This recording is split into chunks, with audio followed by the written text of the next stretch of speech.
With the best operator in the game now in the hands of all players in the global servers, your favorite now pales in comparison to Wis'adel. Now for some of you, this is heartbreaking news, as you may have fallen in love with characters that we got just this year, like Dagenbrecher for example. Probably butchered that, moving on. However, there's an undeniable truth that if you've played this game for as long as I have, your GOAT has probably fallen off, and they're either an abandoned E2, or hopefully they've been sent to the AFK retirement homes. No matter how tasty that apple pie is, it just doesn't hit the same after all these years. Now please don't claim me against Steve Aoki, just let me use speed of light in my videos once, please!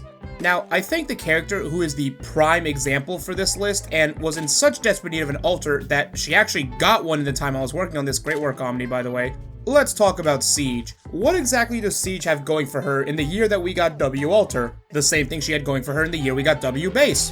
Nothing! Her second skill is the only one worth considering, and all it did was provide a little more DP with a bit of damage. She was the de facto vanguard for launch teams, or at least she was before Myrtle started slashing the hours for most vanguards. However, Siege initially survived the purge unlike Courier and Plume, and Siege liked working with Myrtle since the little apple fixed her biggest problem, and that was her lack of self-sustain.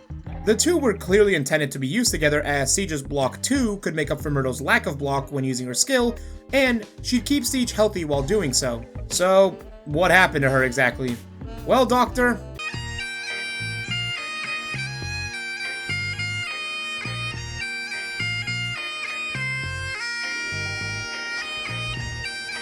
if you're watching this video, I don't think I need to explain why Flagpipe is meta, has been the meta for the past 5 years, and as long as this game is in service, will remain meta.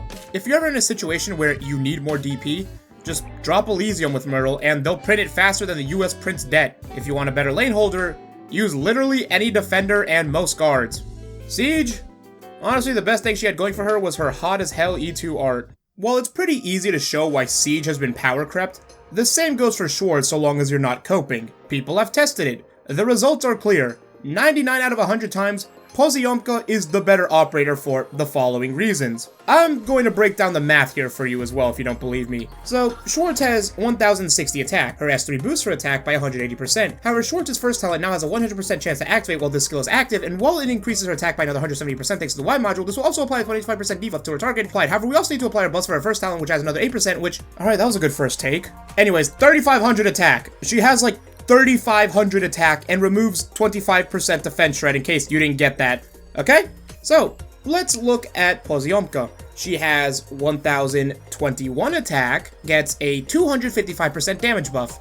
But if that's all there was to it, you're probably thinking, oh silly doctor, that's only like 3000 attack. How is this better than Schwarz? Well, that's because there's not just one pink fox in the ink, there's two of them. Yeah, that typewriter is not actually a typewriter. It's your pink-haired waifu with a Cockney accent that you can't wait to fight as you both pass out under the stars in each other's warm embrace. What the hell was I talking about again? Oh, right. Arknights, I think. The nail in the coffin for Schwarz is how slow she attacks. Schwarz is out here using some medieval contraption as an assassin, and while she can put the ass in those leggings, Posy is just the literal representation of this meme, as the typewriter and her fire at twice her speed, meaning she effectively has 4 times the damage. Now, if this were all I had to say about Schwarz, it would be clear that she's outdated, but I'm not done dragging this woman. Typhon's skill 3 is not only stronger than Schwarz's, but it also has a better attack stat, a way stronger defense shred at 60% at max stacks, and most importantly of all, that Swedish accent does things to me.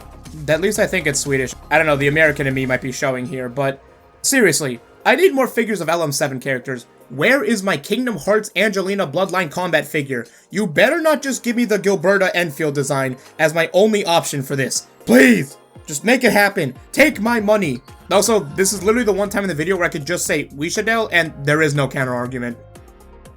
Considering I just mentioned Wis'adel back off Kyost and she's mine, let's look at another man who lost his job to limited waifu operators. Phantom. I've already talked about how Texas and Yato are insanely powerful to the point of having decent arguments as to why they were the best in the game in a pre-Wis'adel world, but I think just explaining all their skill 3s will suffice for my argument here. Let's go in reverse order. So Yato is up first, as her skill 3 has her attack 2 tiles ahead of her, and she can rush up to 5 tiles for 300% of her attack, has no limit on how many enemies she can hit in said tiles. Oh, and she hits aerial units too.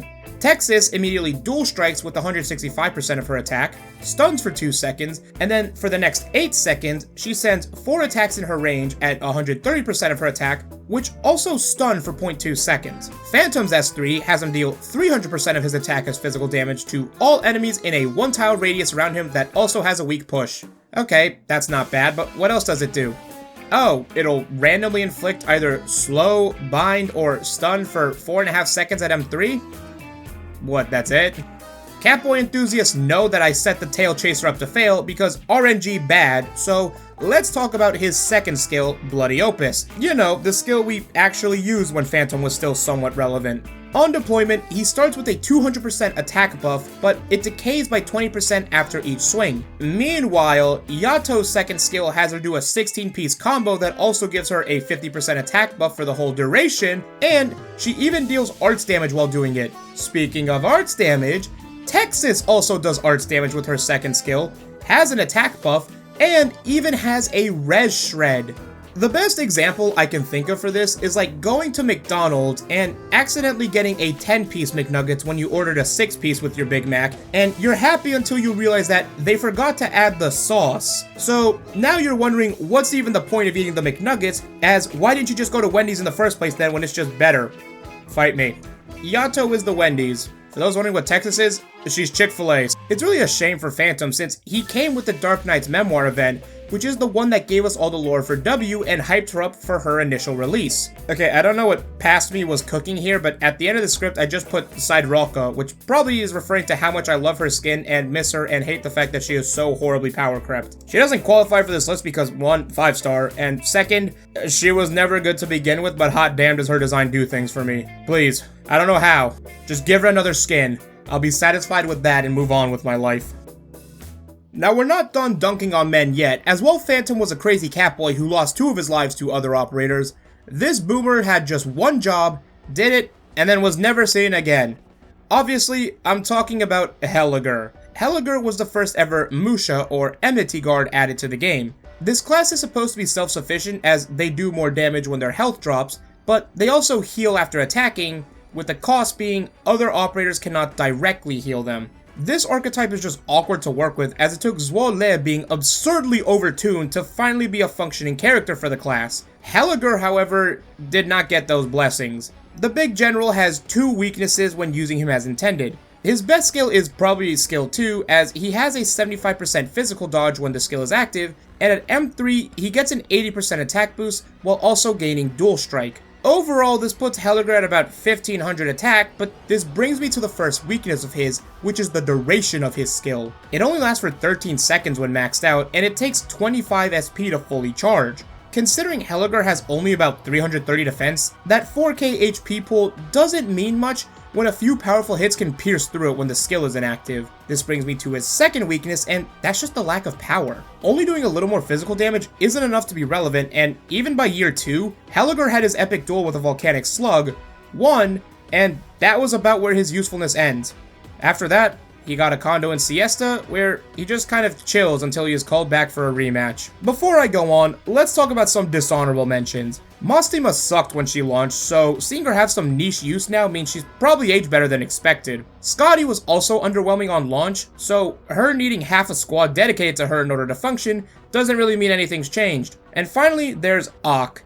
I don't even think he's bad, but ever since we got buffers like Sculptor, there's probably still a niche to use him with, but I don't know what it is, and I think most of the player base is in a similar mindset, as I've never seen this man use in anything.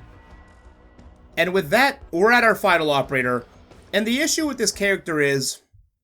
You know what, I don't even know how we got here. When did Blaze become mid? Blaze originally released with Chapter 6 at the 6-month mark of the game, and was far and away the best lane holder in the game.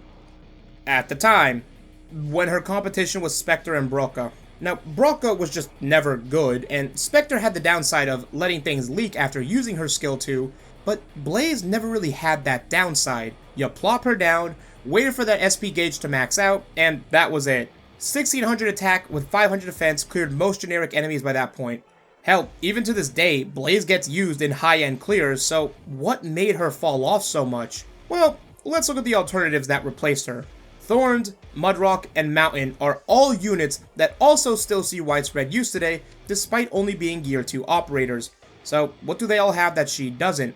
Well, self-sustain is a good start. Blaze has limited invincibility, which is good in theory, but a pinch heal that blocks damage for 6 seconds isn't enough to make her stand out. Okay, so is someone like Gavial Alter better than Blaze, or is she more of a side grade? I think both Gav Alter and Blaze are both good representations of what Arknights game design was at the time of release. 6 months into the game, Doctors were essentially in an arms race to get as many tools as possible so that they could replace their 3 and 4 star alternatives. If you've played for long enough like I have, then you don't really have a need for any 4 star who is a name Myrtle for anything outside of IS. In which case, I'm getting cavities as I'm slapping gummy pudding all over my teams. Back to Gavalter though. Her main job is to roll compress DPS with lane holding, and while she is successful at both jobs unlike Siege, what, you thought you were safe since we're past your segment? Not anymore, bitch. Your altar is mid as well. But at least your figure is reasonably priced, unlike Schwarz. What the fuck, girl? Come on, even Hellagur got that shit right, and that's why he's getting 2 of them unlike you.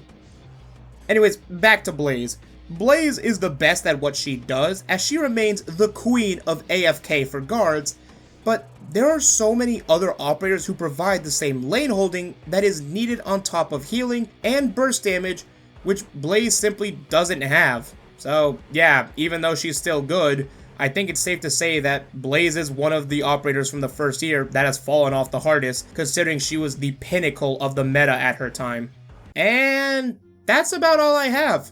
If this video does well enough, I'll make the other half of this and talk about the operators who have done the best these past few years. No one watches outros anyway, so if you're still here, leave a like, subscribe, and turn on notifications so I can be the best Arknights Enfield content creator when that game comes out. Oh, and comment on who you think I should have talked about if you think there's a Year 1 operator who fell off even harder than these 5.